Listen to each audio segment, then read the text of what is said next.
Hello and welcome to episode number 2 of Open Mind. Today we have a very special guest with us in the studio, Aadit Kapadia. He lives in Houston. He's a friend and he runs his own YouTube channel called My Ind Maker, where he focuses on elections, politics, and cricket. Mind Maker is a whole website in itself where he invites contribution from other people as well. And please be sure to check it out. He has more than 10,000 subscribers, and everyone is so interested in hearing his take on the politics in India. And given the fact that India is really warm right now, not only with the weather, but also with the politics that's going on, this could not have been a better time to record this podcast. Adit, welcome to the show. Oh, thank you. Thank you so much. Great to be here and for the kind introduction. Yeah, it's been over 8, 9 years, I think, since we've been doing Mind Makers, me and my co-founders, and it's been terrific fun to talk about geopolitics, politics, all sorts of And we've done a couple of radio podcasts together. That's right. Yeah. And I have been really impressed with the level of knowledge and the depth that you have in all the conversations that we have had. So I think the first question, which is at the top of everyone's mind, is when Modi ji said, "Ab ki baar 400 par," Right. what did he really mean with it? Did he really mean that they wanted to go over 400, or was it something else? So there are two ways to look about it. Whether could BJP get to 400 or not, because it's never wrong to aspire. I think Amit Shah gave 140 par in Gujarat in 2017. A lot of us said that they were not going to get to 140 and, they will get around 100, which they did. But they did cross 140 in 2022 in Gujarat. In Kashmir, he gave mission 44 and they didn't cross 44, but they formed the government after. So there is Jammu and Kashmir, I should say. So there is two ways. What next for the card? You've already maxed out your gains in North and West, and you want to push above things of 400 par was a good catchy slogan, "Ki apki baar 400 par." And it basically catches Congress and the others unaware, because suddenly now the 272 is not the goal, 400 is the goal. And anything below 400, Congress thinks will be like a loss for Modi. Well, guess what? If you get 300, you still form the government. You only need 275, 273. Right. So, what do you think? Does BJP, does Mr. Modi, do they have any plans of doing something with the 400? How does 400 vis-a-vis 273 make a difference to Mr. Modi's agenda? So I think 400 does make a difference, especially if they look at something like a uniform civil code, or if they want to look at some core issues, or they even want to look at more tougher economic steps, if they want a little more market-centric economy. If we remember, they tried to do the land acquisition bill in the first term, there was, I think, 2015 or 16, and there was massive opposition in the Rajya Sabha and the Lok Sabha, and that did not go through. There are things where you do need 2/3 majority to pass in the Lok Sabha, and that's where the trouble started, and that's where the clarification also came for the BJP, because the Congress started to say that, they want 400 because they want to overturn reservations. I don't think that's happening. That's why Mr. Amit Shah, Mr. Modi clarified multiple times that this is not happening, and that, the number is 272. But I think the 400 was just for a couple of some economic steps, some steps like, and it'll be just easier. I don't think that if they get 300, then we're going to do it. But the other thing is, if you think you're going to go from 300 to say 270 or 265 or so, when you are at 400, and when you shoot for that, certainly the goalpost seems shifted, so you can try for other seats. So, what kind of bills would require, for example, BJP to have a 2/3 majority? Is that a constitutional amendment bill? No, it would depend. It's a constitutional amendment, how they want, what sort of bills. I don't want to speculate and attribute, because then when you name a couple, they're like, aha, BJP is trying this and that. Yeah. So, but there are bills where you need that, and there are certain, laws and so forth where you do need something. What are the key issues that have dominated this whole election cycle? So strangely, that is one of the issue. There's a very veteran journalist from Gujarat that I follow for the Gujarat coverage, and she said that neither is the issue jobs, unemployment, but it's reservation. Congress is saying that they'll take the reservations and give it to SC. They'll take it and take it away from you. Mr. Modi is saying that they're going to do and include Muslims in the OBC community or something like that. So that's where your reservation will go. But apart from that, there were a few localized factors also. So say if you look at Delhi, right? So Mr. Kejriwal being one of the factors where he was in jail and then he was released a week before or 2 weeks before, I forget the timeline. Punjab has completely 3 new formations. So you have a very strengthened BJP, which has Ravneet Singh Bittu and Amarinder Singh's wife, Praneeth Kaur, all these people who were the other parties joining. You have things like Karnataka, where the issues are totally different. So there are a mixture of local issues and some national. But also, the biggest issue is whether you are giving an endorsement of Prime Minister Narendra Modi's governance in the last 10 years or you're not. It's very interesting. I think there are two very key points out of that. One is that it feels to me, and I think it feels to a lot of other people, that this election is actually not being fought in terms of who's the right representative for a particular Lok Sabha constituency, but it's like almost at every place. It's Modi versus non-Modi. Yes, absolutely. It's Modi versus your INDI alliance. What do you prefer? What do you not prefer? And so how did Mr. Modi succeed in spinning this election only about himself? I think it comes from two perspectives. One, of what this meant for Mr. Modi, like what Mr. Modi means to a lot of people. Right? So, one is seen as someone who has delivered on food grains for the poor, where they're getting direct benefit transfer, Ujjwala Yojana, lack of power cuts in many areas, although that problem has restarted up again in few states. So all those things have added up to the positive image. Plus you have 70 Mandir, so very popular on cultural issues. So a lot of people have told me that they may not like the local BJP MP, but they are not going to be the people who do not vote for BJP the one term that is given their. Interesting. So the other part is the India Alliance. They were never able to put anyone against Mr. Modi. That's right. Anyone who had any charisma and name recognition across India. Mm-hmm. So right now, when you ask me who's the one who is heading Congress, my first response would be Rahul Gandhi, but he is not officially heading Congress. It's Mr. Kharge. But Mr. Kharge has very little name recognition and a charisma and presence in any... And right now cannot even win his own seat. Exactly. And so a lot of Congress leaders, they decided not even to run. Mm-hmm. So it kind of feels that they have been very reluctant in a way to even participate in this election.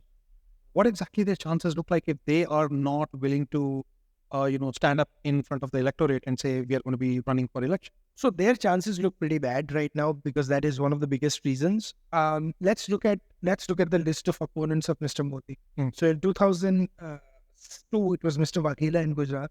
Then 7 again, Mr. Waghela, maybe a little bit of Keshubhai Patel. In 2012 again, Congress and them. 2014, Manmohan Singh becomes the candidate because of the Lok Sabha elections.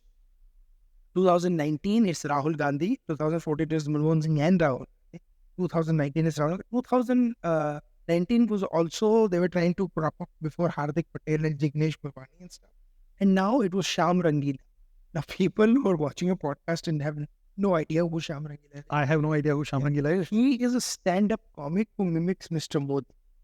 And he claims he was taken out of a few shows or something because he mimicked Mr. Modi. Funniest thing is, he, in the current election from Banaras, Mr. Shyam Rangila was an independent candidate opposing Mr. And he did a theatrics and his nomination got rejected. And now he's absolutely whining about why his nomination got rejected. And now the Congress ecosystem. If you are not taking your own fight seriously, how are you going? Right. Speaking of Congress ecosystem, what has the social media role to play in this whole election cycle? I think one of the things I observed, and a lot of people actually say that as well, is that elections have gone from the physical form of election where everyone has to come to a rally, to a lot of popularization and messaging happening on Twitter and YouTube and other means of social media and even WhatsApp and phones. What can you tell us about how elections have evolved in the last 2 cycles maybe? So it's interesting you mentioned social media because I think 2014 was the first social media election. You had Modi doing 3D holograms. You had the 272 plus app, BJP jumping, from pillar to post to make sure it happen. Leaders were also doing social media. This is a different direction. Here, issues are not set by Twitter, but platforms like Instagram and WhatsApp do matter. So social media helps you set a narrative for local issue, but it cannot help you set an agenda. You know what I mean? So you cannot create an electoral issue based on the social media. But certainly once there is an issue, you can trend a narrative, trend your viewpoint. And so it's become a little more dangerous because a lot more people are, getting more sort of complicated, fighting more. Some might even attacking people in the workplace, which is kind of wrong. I mean, we should be able to learn to take debate. But that is the impact, warranted and the unwarranted impact. Plus, the other thing is the way you're able to get certain keywords or certain messages to trend, right? It kind of tells me that it's not always the message and it is not always the organic growth and attraction of the message. Almost never is. It's almost always driven by the technocrats. Correct. And the search engine optimization guys who are able to, take the message. Who wants to be the one serving up a less loaded, less active social media? Right. So a lot of people right now say that Mr. Modi has a firm grasp on this particular election. And towards the end of this conversation, we'll talk about your predictions. Correct. For this election, which is always always the hardest thing to do. But, after this election, what happens? Because I think Mr. Kejriwal, after he came out of the jail, he basically started saying that Mr. Modi is only running this election as a front. Immediately after this election, he's going to give the reins over to maybe Mr. Yogi. So I think... No, he said Amit Shah. Amit Shah. Oh, yes. Thank you. He will give the reins to Mr. Amit Shah. Right? So he was trying to kind of create a wedge between Mr. Amit Shah and Mr. Modi, number one. And number two, kind of thinking that Mr. Modi's popularity is so insurmountable, maybe Mr.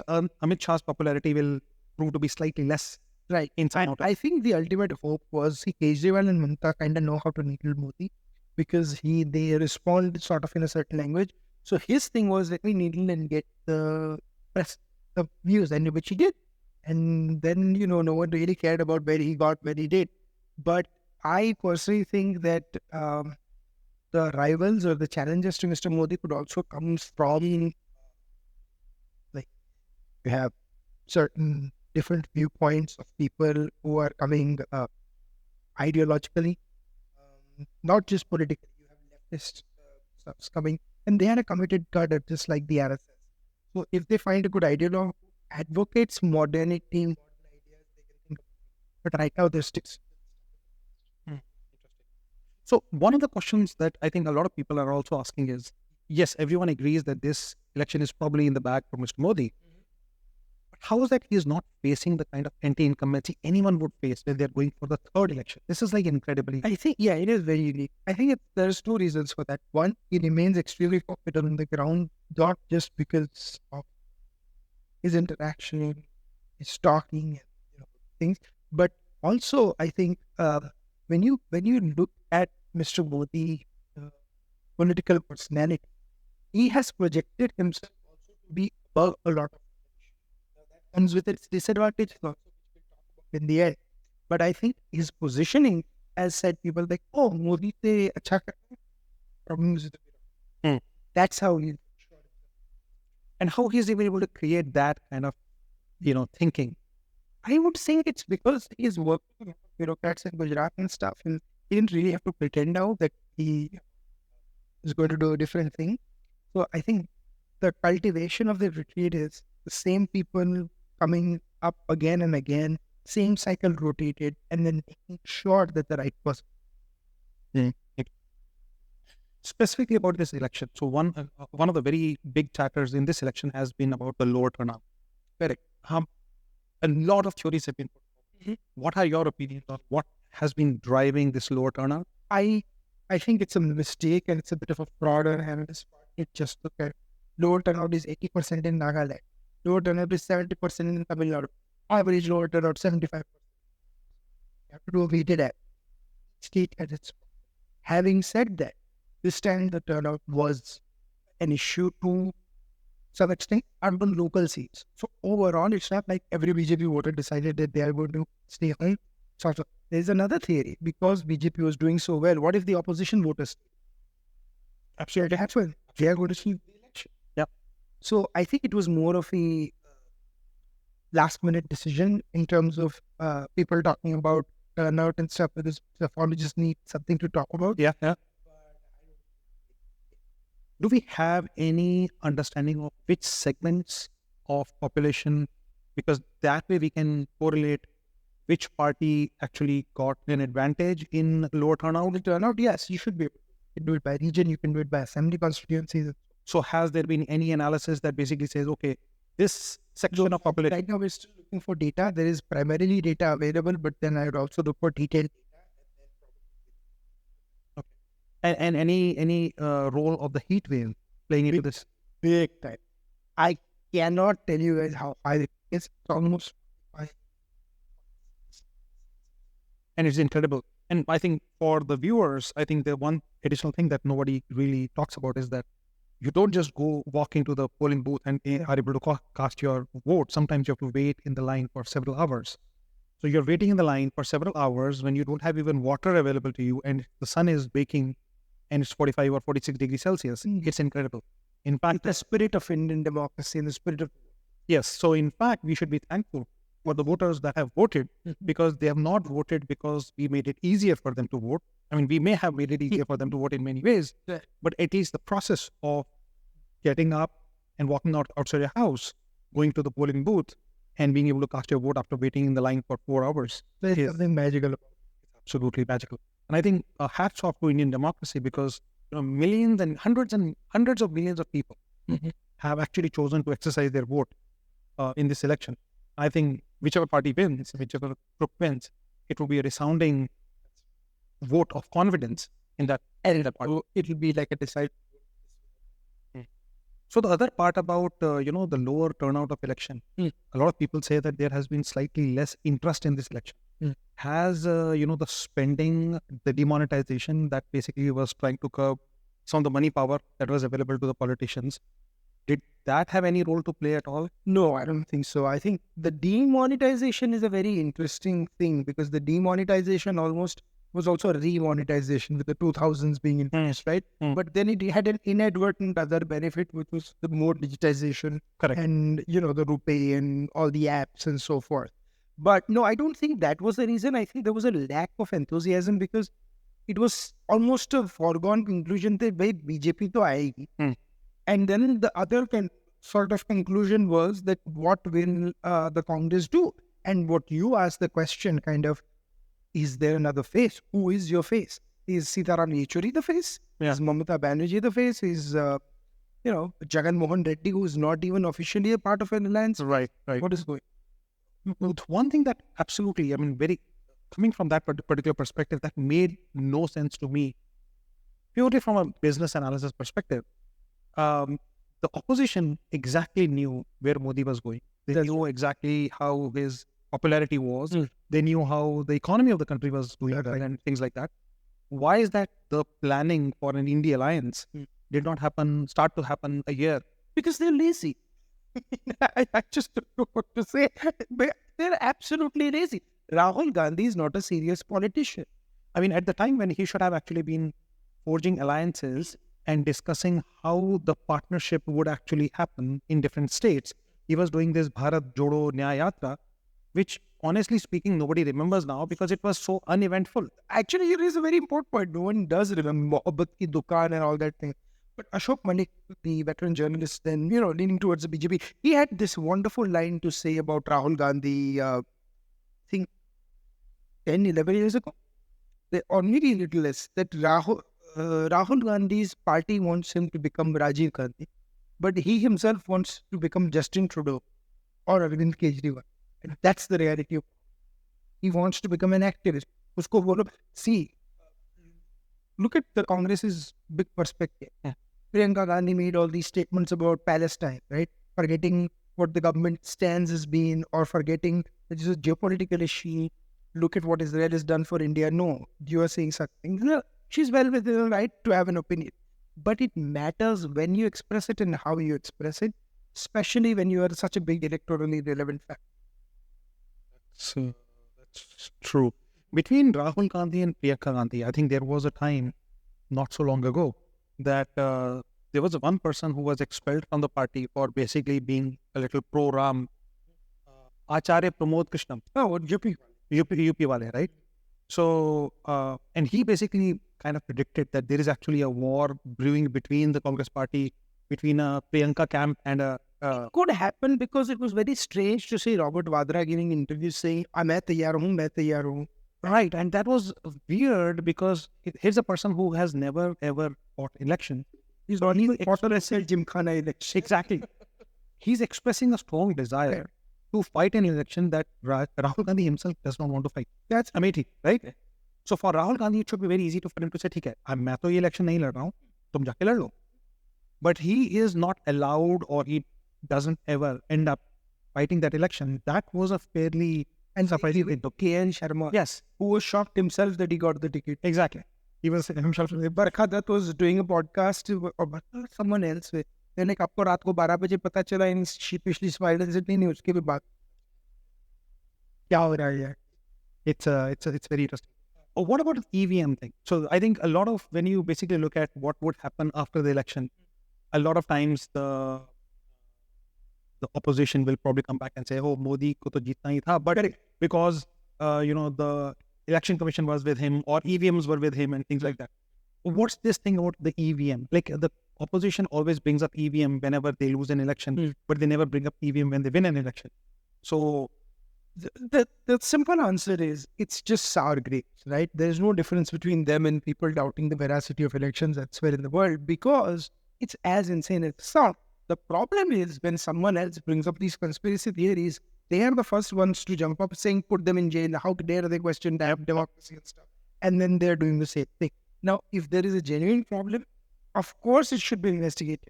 But so many people have looked at the report. There have been several election commissioners. There have been countries that have said no, EVM is.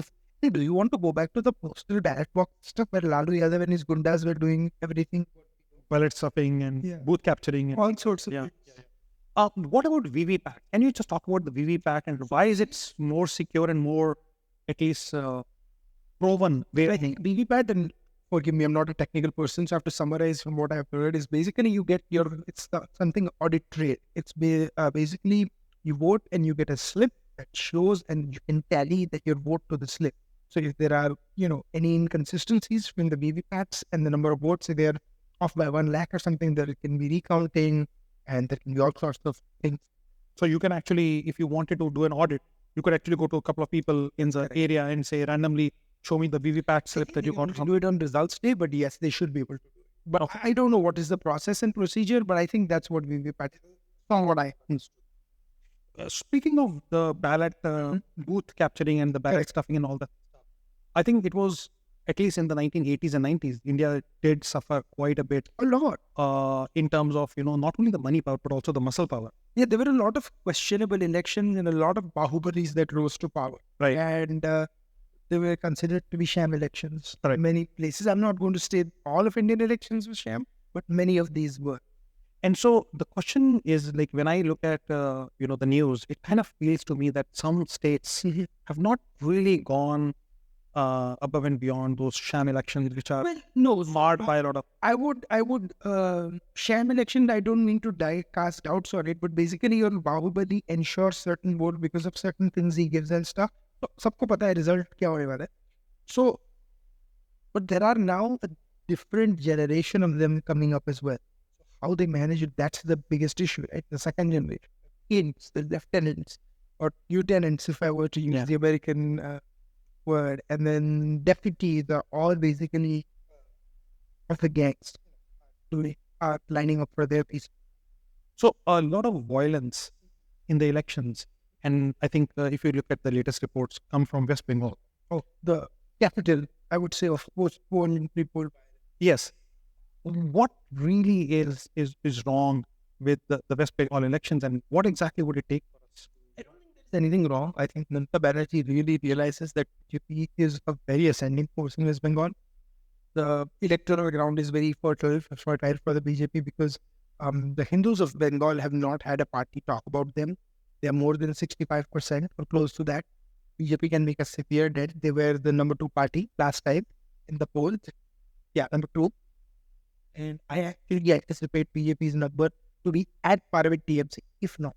In terms of the vote percentage or in terms of the seats. seats?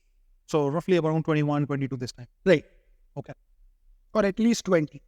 Because depending on Congress and left, they may get snag 2 or 4. What would it take for BJP to, because BJP, I think I remember Amit Shah wanted to take out a rally in West Bengal. Modi did a couple of rallies in West Bengal, but this time when Modi was trying to do a rally, Mamata Banerjee was a little consternated. So she basically imposed Section 144 so that Modi could not come and hold his rally. Now, the interesting part is the KKR, I don't know. KKR have won the IPL. Yes. And so, most likely than not, she's going to do an open air parade. So, having put a curfew on the city, how do you do an open air parade? But that I'm curious to see as well. And it's such a crazy concoction. You know, left-leaning Mamata Banerjee stuff, and how she manages a team which is actually led by an ex-BJP MP, Gautam Gambhir. Yes. And then, so how does she sort of portray? She portrays her person. She'll probably force KKRs to kind of keep Gautam Gambhir a little bit in the background. Yeah, I doubt if that's going to happen, but we'll see. It'll be interesting to see and the impacts of that. But the question is, you're right, there was a big road show on the 28th, I think, and they posed the Section 144, so unless something happens. Speaking of Gautam Gambhir, so there's something very interesting. Gautam Gambhir was an MP from Delhi, and this time he was not given the ticket. Well, he withdrew himself. Yeah, yes. So I think the question I have is, I think only one person, Manoj Tiwari, was the one who actually got the ticket back this time. And BJP, which had 7 out of 7 last time, That's right. they cut the tickets for 6 out of those 7. Which is very standard Mr. Modi operating procedure. So that's what I want to do. Go one layer deeper. What is the strategy and what is the tactic behind changing so many people? At least cuts 1/3, if not more. In Gujarat, I've seen MLAs or something, and you are saying that is the best way to beat the anti-incumbency when you have a good person. Because then people vote for the local. So number one, you're cutting the anti-incumbency, but this may also be a tactic to keep the MPs and MLAs on their toes, Yes. because you know that the cut is going to be pretty high, so you have to be on the upper half to be able to make it. That's exactly. That's a great strategy. So this kind of ties into one of the things that BJP does. BJP kind of keeps churning the pot, manthan. And so you don't really have people who have been at the one position for decades so that they become stale. There is a lot of anti-incumbency and new ideas are not coming So that is a possibility of what you just said. But I think there is another possibility of what is going to happen. Prime Minister Modi and his band minister, I think, are going to go for it at a very technocratic. They are going to basically go, say we won it or something. What is our plan for the future? What is the vision for our future? The problem with that is if you keep thinking about that aspect, how they manage it, right? So Mr. Modi, that's why wants to be the third Prime Minister, maybe wants to be the 4th time Prime Minister and go down in the history of India as the longest serving Prime Minister. How he does that remains to be seen. I think that is always going to be very interesting. Correct. You're basically saying, I'm not saying you're predicting it, you're saying he could literally be looking for the 4th term as well. Yes, I mean, he himself has indicated that, and that's the confidence and overconfidence that scares you. Because you have seen so many things where BJP got elections wrong and stuff, and also non-BJP government without solid support is going to be a very stressful. True. Let's assume that, Less chaotic government. right. Let's fast forward to 2029. So let's assume that Mr. Modi does not want to go for the 4th term. Let's assume that for a second. And you're saying this may not necessarily be true. Do you think, is he going to leave the PM position at the time of elections, or is he going to hand over the control a couple of years before? It's going to be one day after he crosses Mr. Nehru's. Okay, so it's probably 17. If so. But who is he going to hand the reins to? I'm not sure.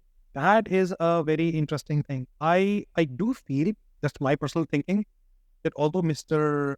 Amit Shah is the brains behind a lot of decisions. The brains and the bronze, Yes, the brains and the bronze, or the brawn, I should say. but I don't think he has the charisma. More than the charisma, he doesn't have the likability. Probably people kind of see him for, and I think He's seen as a doer, yes, enforcer, yes, not the preserver or someone who can expand you. it's like Mr. Advani behind Mr. Vajpayee to an extent. Or Mr. Advani was a firm number two. Yes, I don't think there's any number two right now, which has probably number three or who are the top five? Let's in the candidate. yeah. Let's start with the candidature. You get Yeah. he's Yeah. then Okay. Pacha. Hmm.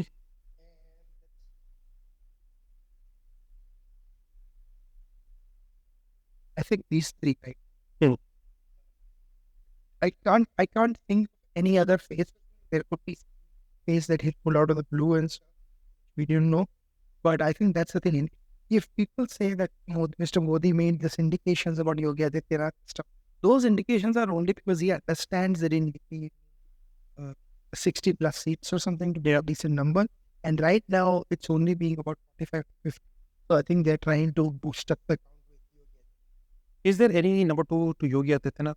In UP, no, there's two deputies, but they are not close to it. So there's no number two for Yogi Adityanath. So the problem here is, let's assume that if Yogi Adityanath goes to the center as the successor to Mr. Modi, who is there to handle UP? There's Dinesh Sharma. There's Keshav Prasad Maurya last election. How do you deal? That's an issue. Also, with UP, and I want folks to sort of pay attention here. UP is a complicated amalgamation of castes. Yogi Adityanath, because of his background, because of his charisma, his stature, his caste matters only to a limited amount. If you go to Uttar Pradesh with a substandard leader who is just a caste leader or someone who doesn't understand the caste, BJP is going to get shellacked. What is the caste distribution of UP? I'll have to refer to the notes in that or something, but it probably is excess 20% upper caste or close to 15 to 20% upper caste, significantly a significant proportion of OBCs, right? Muslims about between 15 and 20%. There are few seats that are Muslim majority seats, some pockets in which there are Sikhs.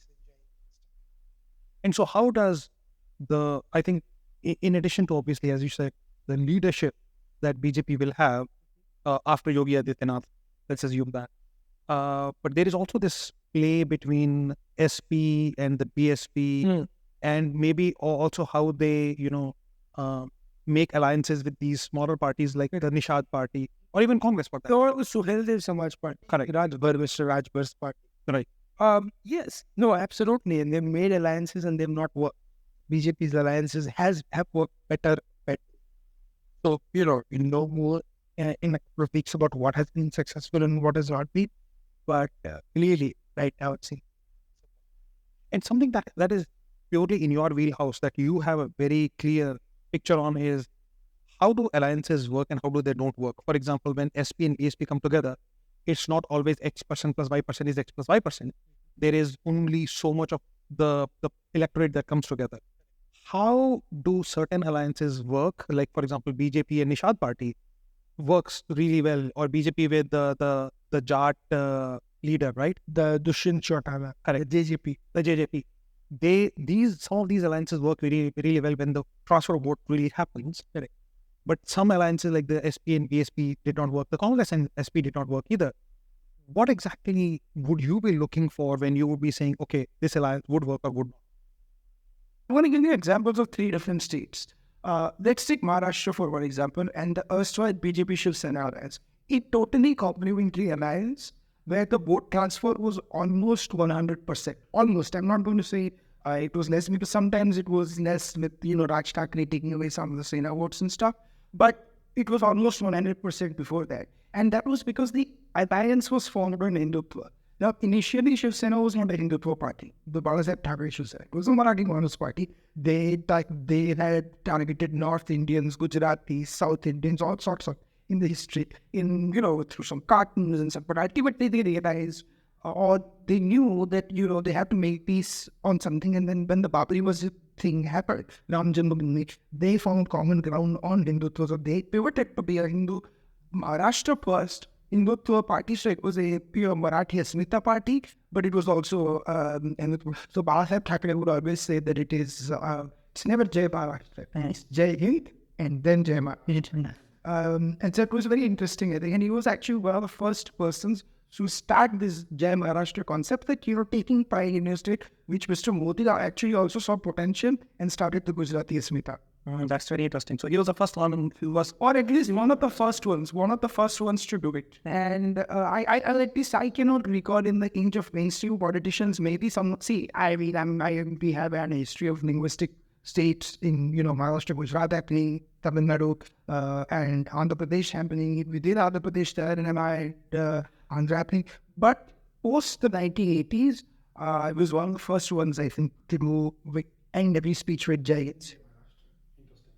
So, but coming to your vote share question, yes. So Shiv Sena and BJP were totally complementary, where the vote share was completely complementary. Then you had the alliance between the BJP and JDU.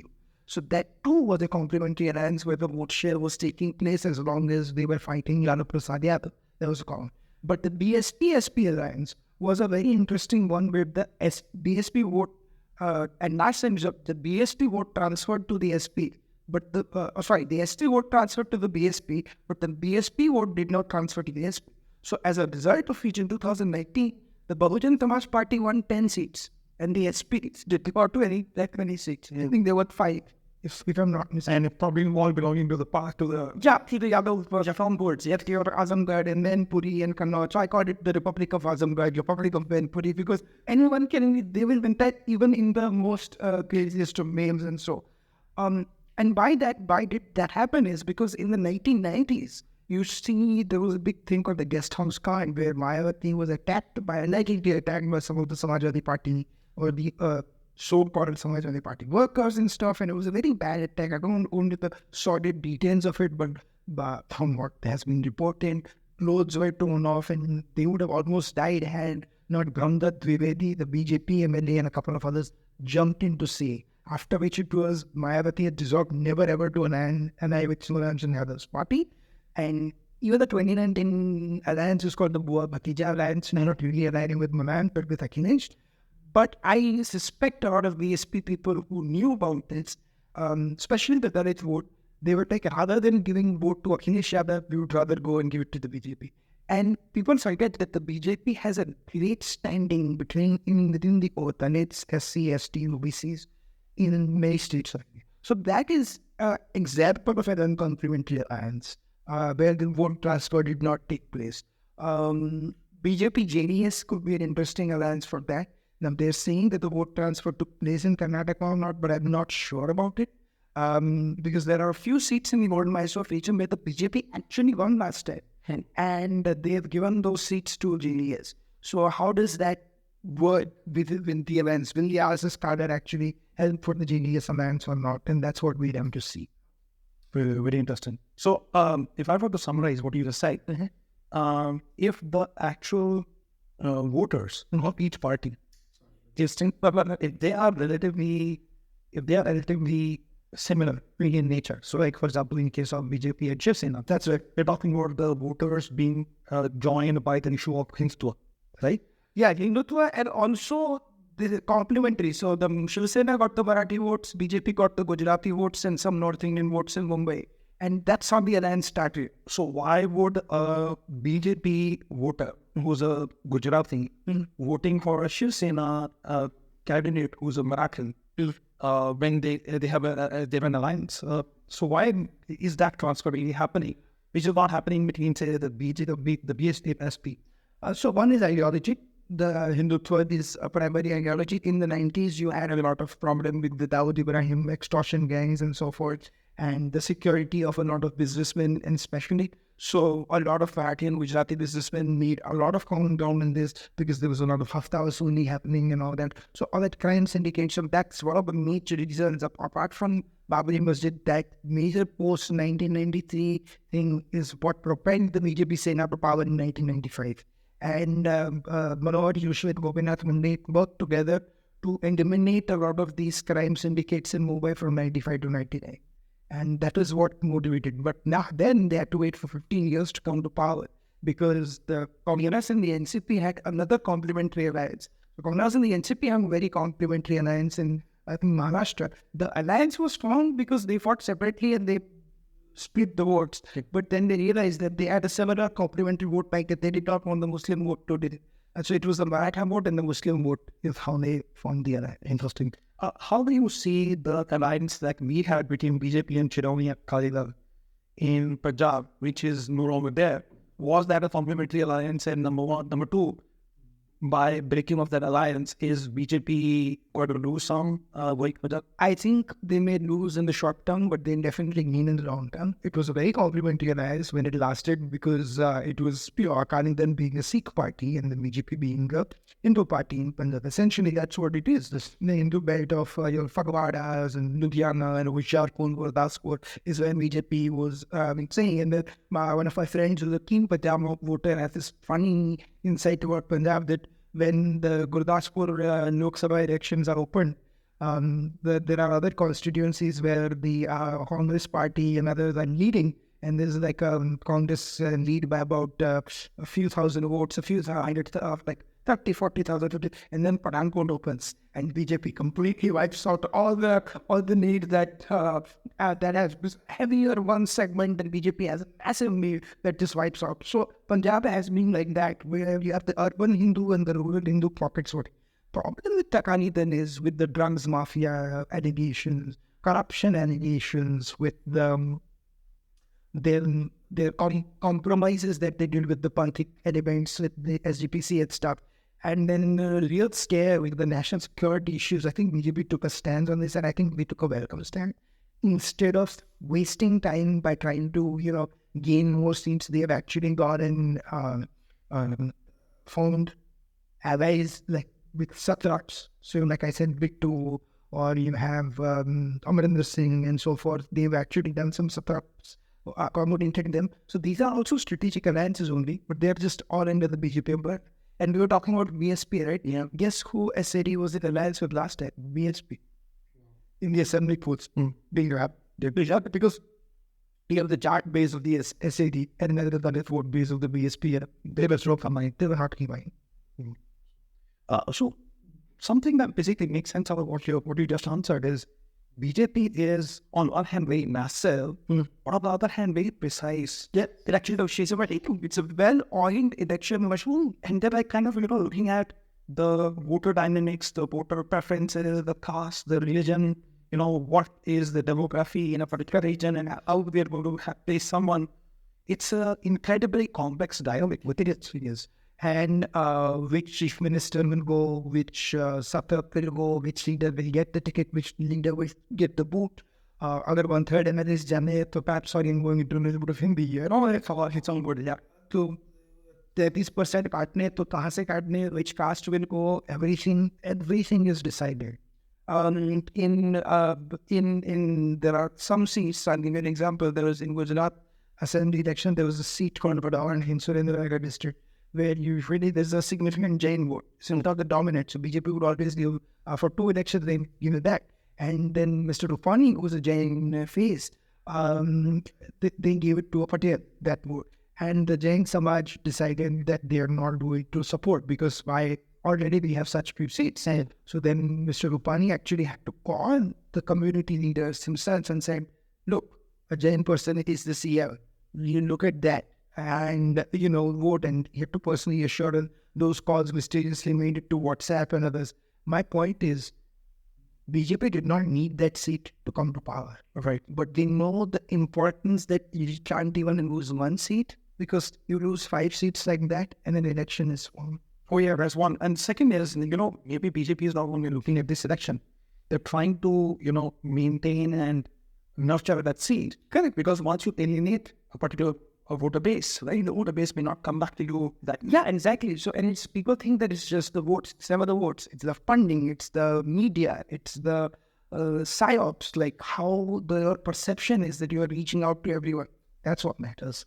Who are the men in behind the curtain in BJP who do this, all this number crunching and figuring out so their strategies or look like? There are a lot of people. I mean, one name is very commonly known as Mr. Hiray Joshi, who's in the PMO, but who was with Prime Minister Modi's office for since he's been the CM, and he does a lot of these things. But there is also there are organizations within BJP, analytical groups.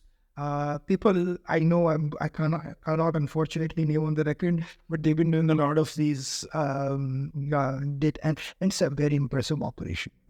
Or are you absolutely sure this is stuff of fairy tales, really? Absolutely. And no, I think it's all happened in front of our eyes. You see, where were we in terms of BJP's growth? Right? In 2014, people were saying when they get to 40 seats, 250 seats, 260, 270. That was the debate. Now they're already 300 plus. And to sort of loop into what we first started talking about, people were first started get 400 par hai and they got it. So that is a very interesting situation when it comes to. You basically have a very different baseline at this time. It's a very different baseline because there is also a very different sort of perspective in what constitutes the opposition. So all opposition to BJP is regional. All opposition to Mr. Modi is whether you have a strong state leader who is a Satra or not. There is no opposition to Mr. Modi which is a national opposition. Because if you do a national opposition, then we pit it against each other. Yeah. And they know their aims. That is good. That's good. So I think this entire organization within the BJP's election machinery, which decides on all these different strategic factors, right? Looking at the demographics and the preferences and things like that. Right? Yeah. Do they also kind of look at what the strategy of campaign is going to look like? How would we campaign in North India versus South India? But I don't think it's the organization. Then at some point, it's also local leaders and stuff. Like, let's say, for example, we haven't talked about Tamil Nadu, right? So I don't see a Delhi-based organization doing a very accurate analysis of Tamil Nadu. They can give you a good pre-poll and exit poll. But for that, you would have to leave on leader people like Annamalai or Tabadisai Santarajan or Mr. A. Ganesan and stuff. And then allies, right? You said about allies. So Tamil Nadu is a very interesting basket case when BJP has 6-7 allies, different allies. So how do they deal with Mr. Rabados's party, which is the PLK, which is the party of the Mannayar caste, right? They are the majority based there. Now there's also the DMDK that used to be there. They are no longer there. But there's them, Mr. O. Paneerselvam, then Mr. TTV Dinakar, who is with the AMNK, which is with Sasikala faction of Jared. So how do you deal with all this split sort of interest is what I was in Chennai actually a couple of years ago. And for the first time I saw some BJP flags there and stuff. So BJP is starting getting there, but it's a very different. So I went from Ahmedabad to Chennai. So I went from a place that BJP has ruled for the last 30 years, yeah, to a place that BJP doesn't even have 30% of a vote share in that state. Find out that the maximum they had was 4 MPs in 1998, and they've still not crossed that. But right now, they can, if they win 1 or 2 seats on them, that will be amazing. So BJP went from 4 seats in 98 to actually 0 seats. Yes, so what they did was in 98, they had an alliance with the Third and DMK. And DMK and BJP rose to power in Lok Sabha, and DMK actually was a part of the government also. Mr. T.R. Balu was the minister, and as was Murasuli Mahar, the father of then in Irkanan.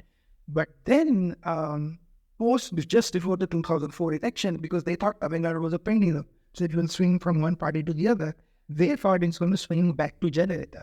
So they pivoted after alliance to DMK and joined Jayalalitha, and DMK goes and joins the UPA, the army. The result is Congress gets a 39-0 sweep in the state, and BJP goes from 4 seats in Jayalalitha to whatever seats to complete 0.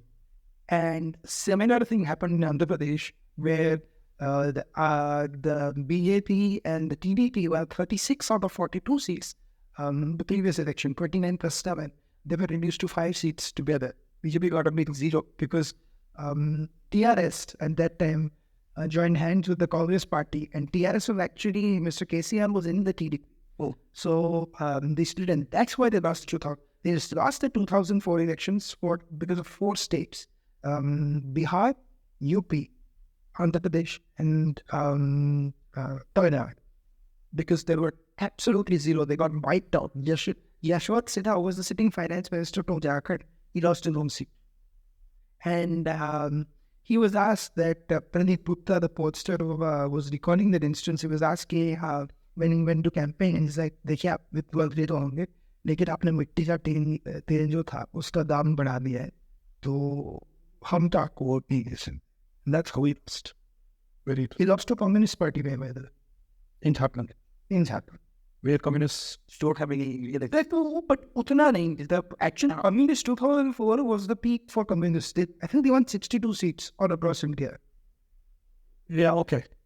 Yeah, I think that was definitely the peak. Now the communists are basically ready to cap. अब तो उनको कुछ states से 62 votes मिले तो you've got good seats. I think they've actually lost them all the communists. All the vote has gone at BJP. No, BJP. Oh yes, actually you're right. All the communist vote has come to BJP. And no, but so it has split. But all the Bajrang vote went to TMC, the old elite thing. But a lot of the rural Hindu vote that used to vote left is now voting BJP. very interesting. What is going to happen in the next, I think, 2026? In the Labour elections, I think Mamata is still in the lead. Then BJP actually gives time to the state leader and makes a statewide issue. State elections are a total different ball game. Right. And Mamata knows she's a very perceptive politician. I have a lot of disagreements with him, but I've also seen a lot of knows by sources where I know she has pivoted on issues when she's gotten feedback. If she's seen to be too anti-Hindu or something, she'll do something. So she knows how the BJP operates. And she injected them at every step.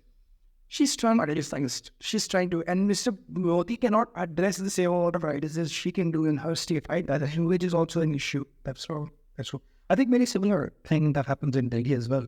Despite the fact that BJP almost always makes 7 out of 7 in the last 3 elections in Lok Sabha. In the Delhi Assembly, Aam Aadmi Party has a very firm stronghold. So it's very part that mind simply that BJP does not have a face in Delhi. Right? They've gone through a lot of different faces. They had Kiran at one point in time. They had Mr. Khura, I think, for a little bit as well. And then they brought in Kiran, right? No. So initially, they are the biggest face that BJP had. So they had a triumvirate. Kedarnath Sani, the name is Madanand Khura, yes, and Vijay Kumar Malhotra. Yes. So those were the triumvirate that was shooting, and then Sushma Swaraj being there. So Sushma Swaraj was the main. So first it was a thing when Mr. Madanand Khura was the CM, very popular, and it was said that he was around until BJP came in. He would make sure that BJP's old base used to be in the Punjabi community that have migrated post-partition and stuff. That's what the basic Jamsang and the Baniyas of Chandni Chowk, right? He was known as the quote-unquote Brahmin Baniya, but the Punjabi Khatris and the Brahmins and the Baniyas. That's how the BJP's composition was. And in Delhi and Gujarat were two of the most fertile grounds for Jamsang. That's where they got some of the most seats in 1967. As early as 1967, and a lot of the money that they used to fight elections came from Delhi and Gujarat.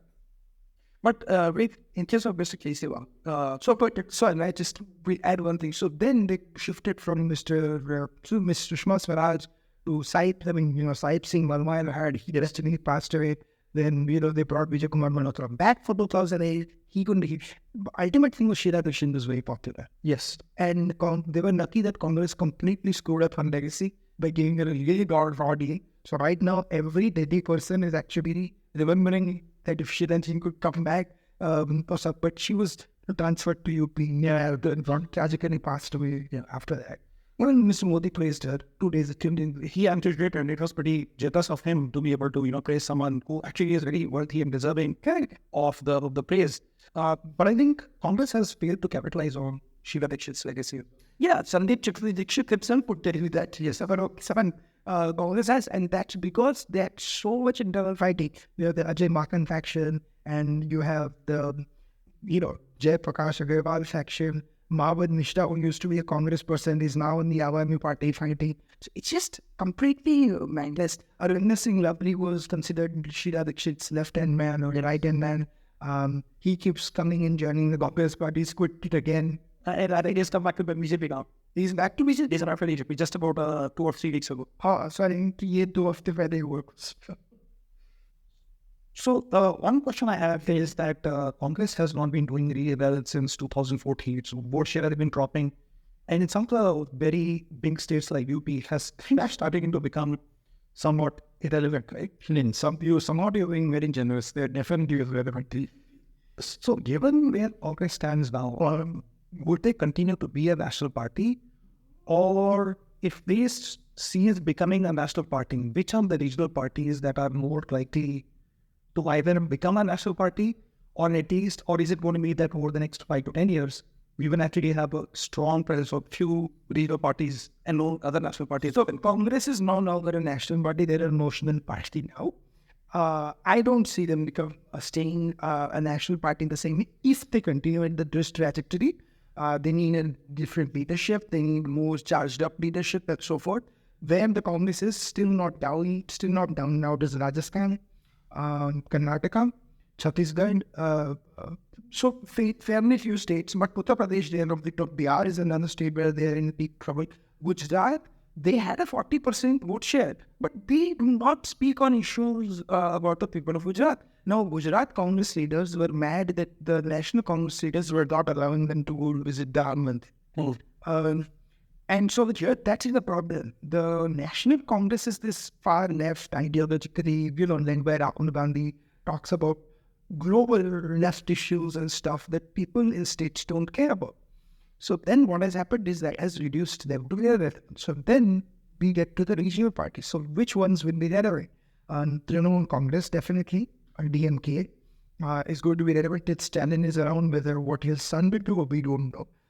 Vice Jagannath Reddy from Andhra Pradesh, he's definitely going to be BRS or Bharatiya Rashtra Samiti. If the BJP does not completely into its vote share, the left in Kerala, I think it's going to become a party of its own, because they are, the left does not exist much places. And then maybe to some extent the Shiv Sena in Maharashtra, Uddhav is. So these are the parties I do think coming up as a coalition against the BJP, but they will not work because they don't have one common leader. Uddhav Thackeray will not come to Dakshin Kolkata and campaign for Mamata Banerjee. I would like to see Mamata Banerjee thundering from Mumbai Northwest, from Bhutan. And so how do you deal with that? The BJP, even with its contradictions, happened to be where it is because Mr. Modi is a great campaigner. So in a state like Odisha, the BJP was completely wiped out. Certainly, BJP is in a chance not just to make a great splash in the Lok Sabha, but also in the Vidhan Sabha. Very interesting thing that you mentioned about the Shiv Sena. And you said the Shiv Sena Thackeray faction is actually likely to, grow. Are you saying that the Shinde faction is likely to, reduce its either that or then reverse? Like, I think it will split. Well, some go back to Thackeray faction, some go back to the BJP, because I just don't think without power the Shinde faction can survive. And so if BJP continues to get power but it's going to be very, very tough to retain power in Maharashtra. Would there be any numbers that you were looking at in this Lok Sabha election coming from the Shinde faction versus the Uddhav Thackeray faction? Yes, so I think if the Shinde faction manages to get 5 seats or 6 seats on their own, like just by themselves, that would be a pretty significant amount.